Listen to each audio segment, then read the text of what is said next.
Hey, welcome, all my right thinkers. Thanks for tuning in to check out your boy. Oh, I got some good for you today. Out here in my lab, in the wee hours of the morning. The sun is up now, so it's getting there. What I do for you today. Got something nice for you. Let's go. Realism, 25 rules to live by. Storytelling, story with a message and story for life. The life lesson I'm giving you, you seem to appreciate it because you're tuning in. The numbers say, yeah, I do, so I appreciate you too. Let's do what we do. Right thinking mission, and that's what I'm on, is to enlighten, inspire, educate, and motivate you, the individual, to a higher spiritual level of enlightenment. Get to know yourself a little bit better from the inside out. Right thinking is way of life through mental and spiritual discipline daily, not every now and then, daily, will help and guide you to obtain your goal of spiritual enlightenment, aka know thyself. That's a process that's ongoing through life. Once you know yourself, you don't stop progressing, you don't stop getting better. You just know what you're doing and getting better at it. That's self mastery. That's what right thinkers should be doing with their life. That's my goal for my right thinkers. That's my mission to get you to that point in your life. These are what the lessons are for.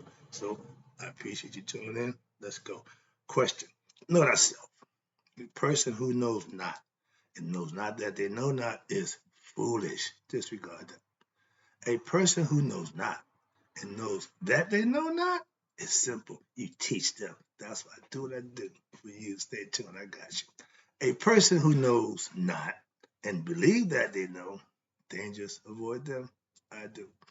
A person who knows, but knows not that they know, is asleep spiritually. I can wake them up. I'm the spiritual alarm clock here to wake you up with knowledge of self. A person who knows and knows that they know is wise. Follow them. All these persons reside in you. Right thinkers know thyself. And to my eye, be true. Today I'm going to the book.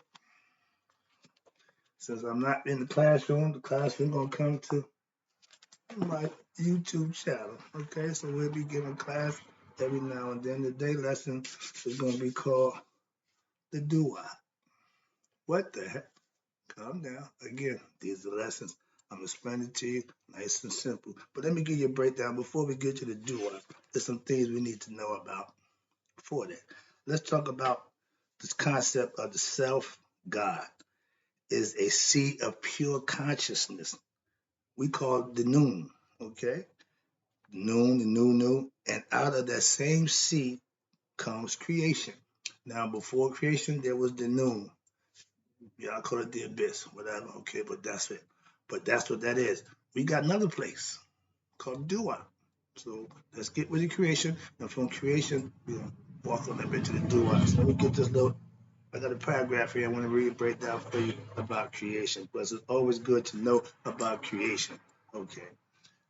Creation then is the sea in which has been rippled with waves by the wind or thoughts and vibrations, energy, frequency, and vibration.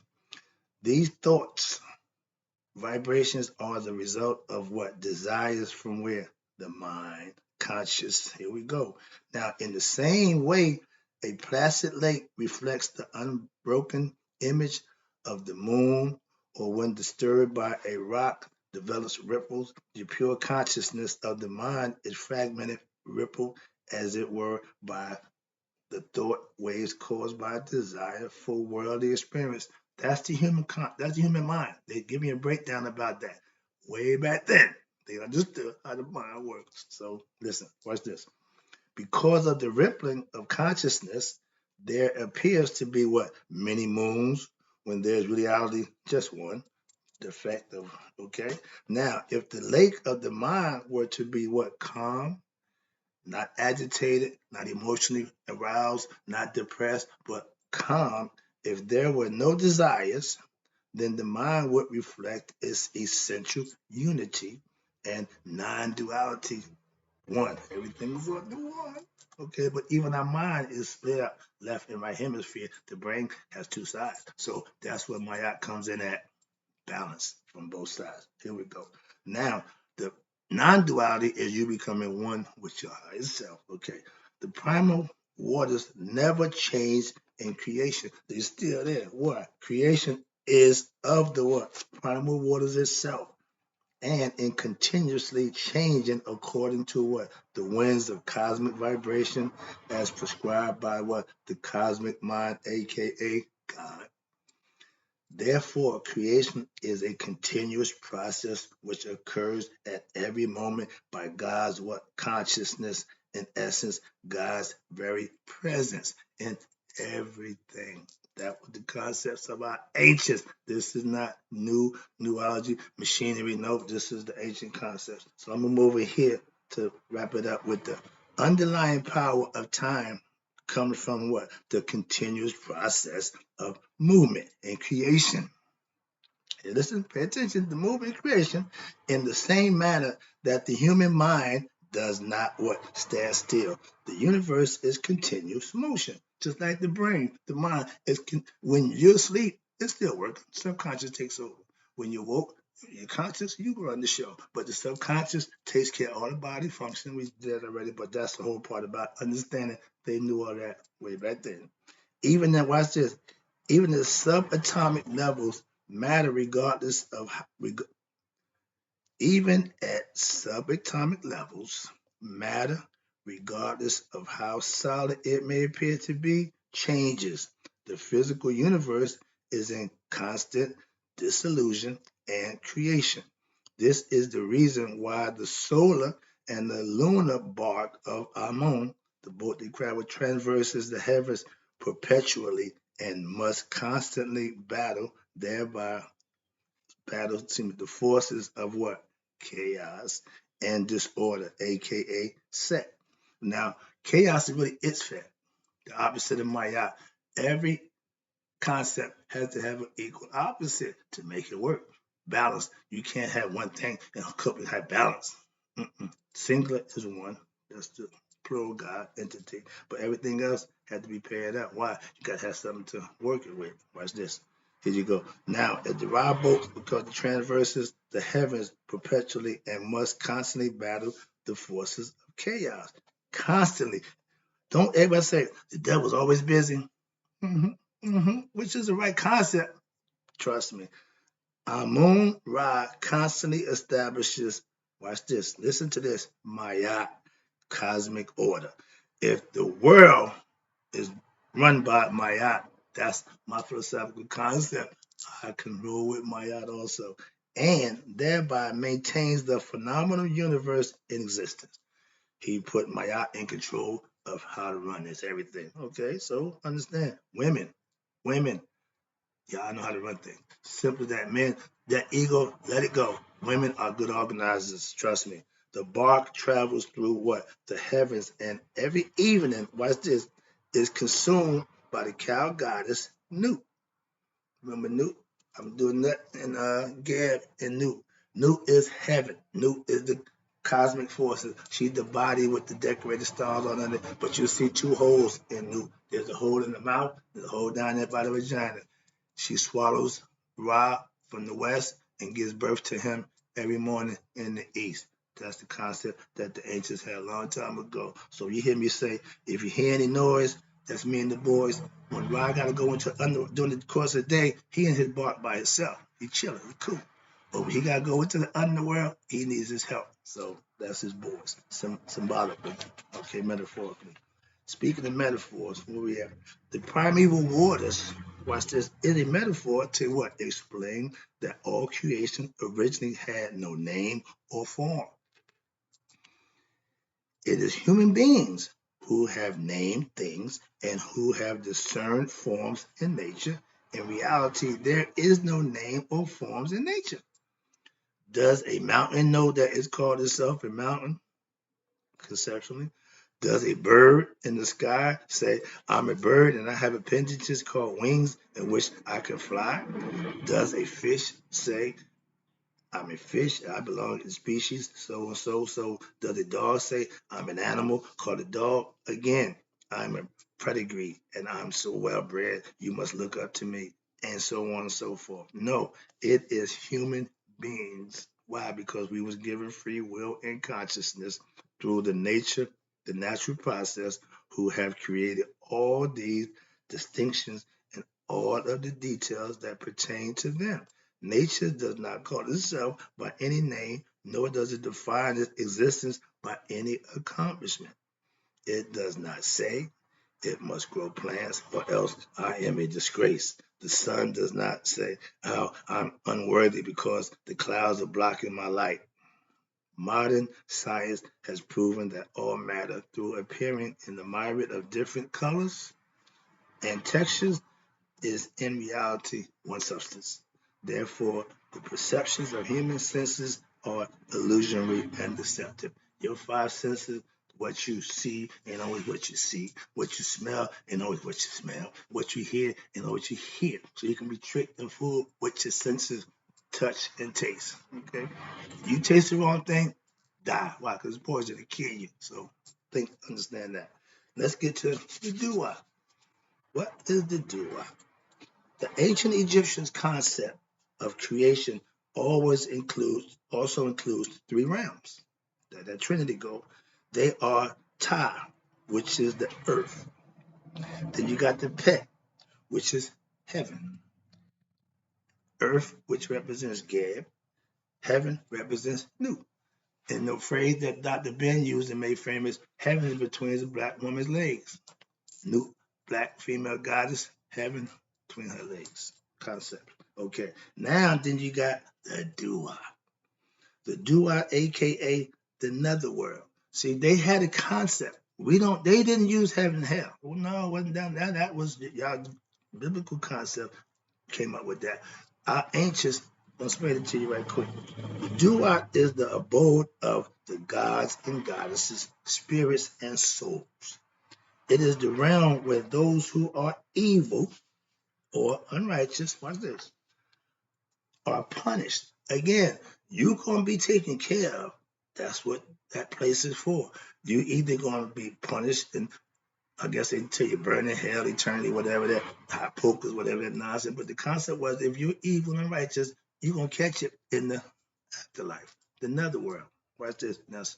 But it's also where the righteous live in happiness.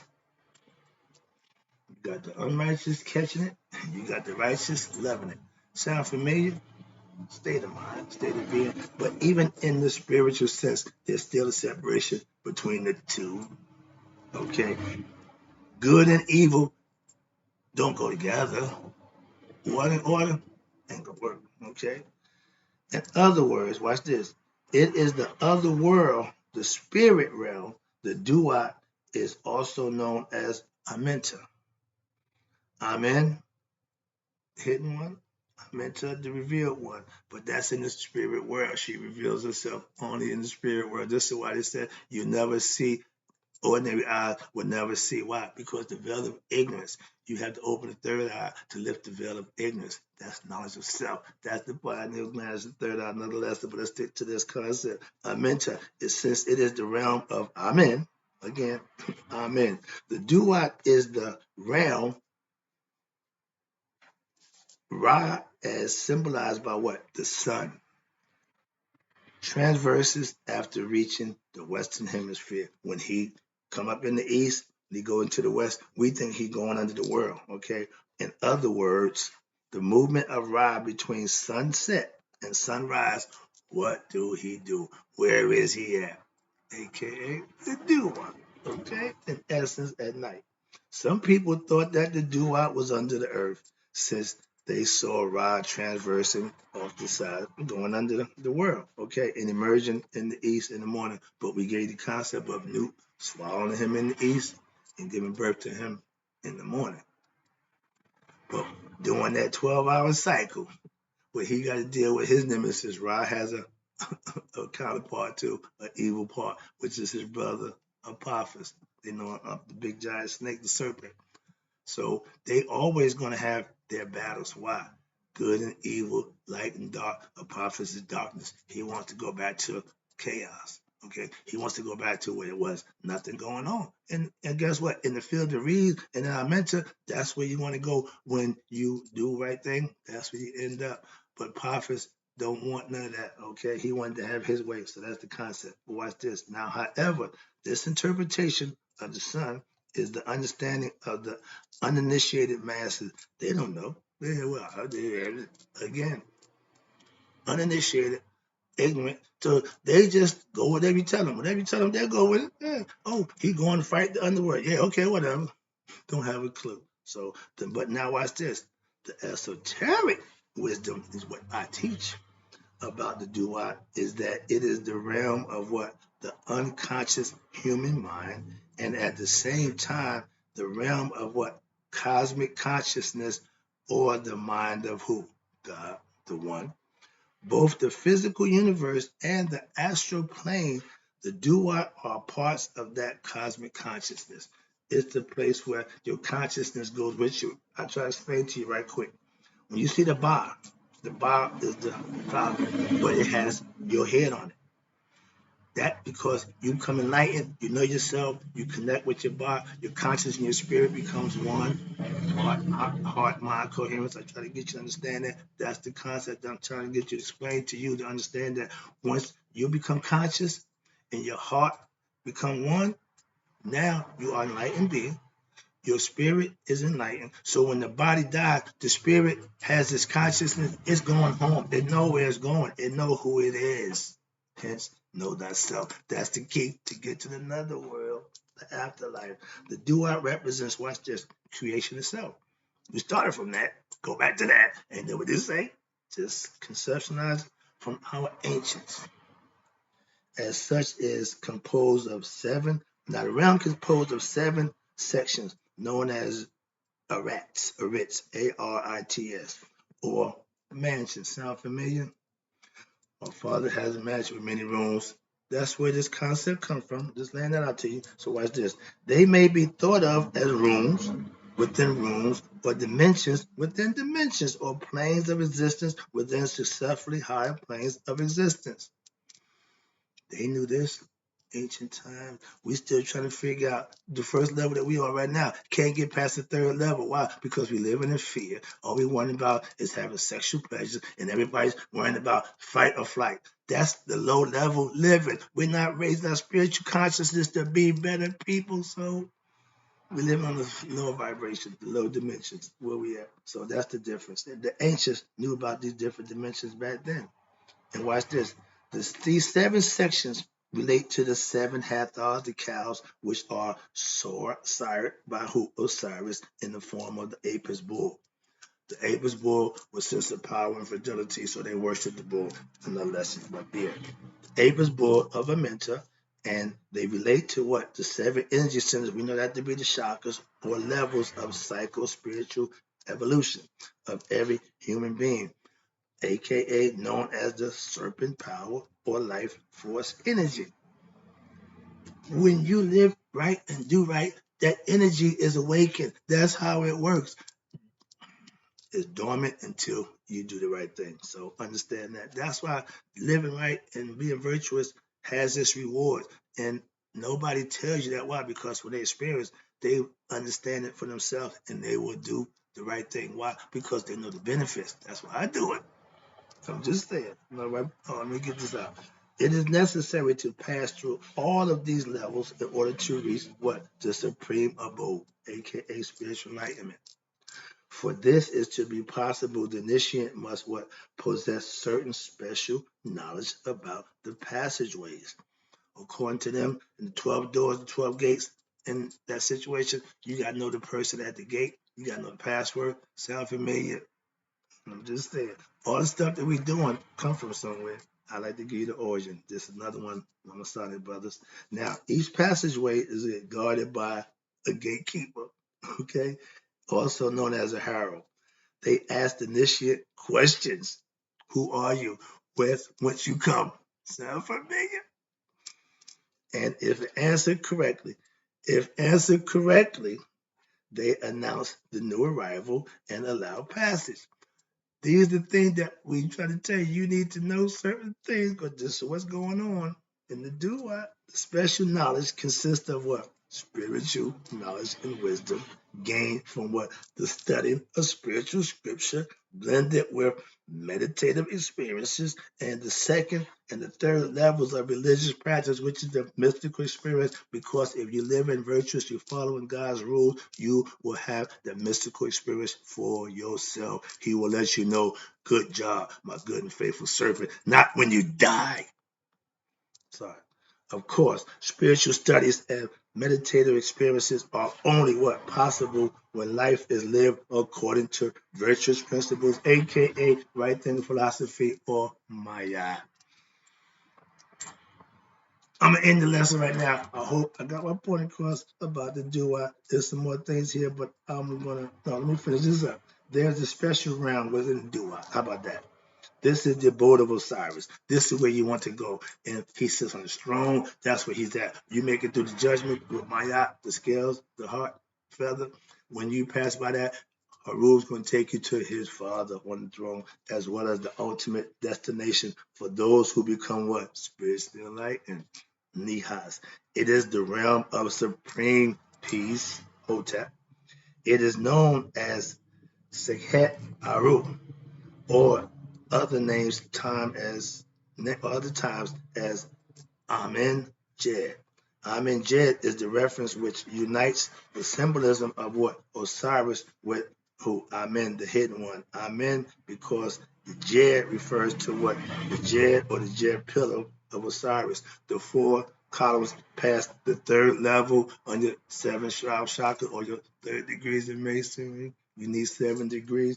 The Jed pillar symbolizes the spiritual rising consciousness for that. The jet symbolizes the awakening of the human soul, which is well established in what? In the knowledge of what? Self. Bam! I don't give you belief. I give you knowledge of self that you can use. They tell you that right there. Jedi, okay? Spiritual warriors use the force. Yeah, the force is with you if you're living right, you're doing right. I use the force every day. Newsflash, okay? I'm a Jedi. Refers to what? The abode of Osiris. This is what the following line from the Egyptian book of Coming Forth by Day referring to. I am steadfast, son of steadfast, conceived and born in the region of steadfastness, meaning I'm going to stay on my God. I'm going to stay steadfast in what I believe when I know to be right. That's Mr. Right concept. That's the do I. I'm out. Oh, I got more for you. I'll be back.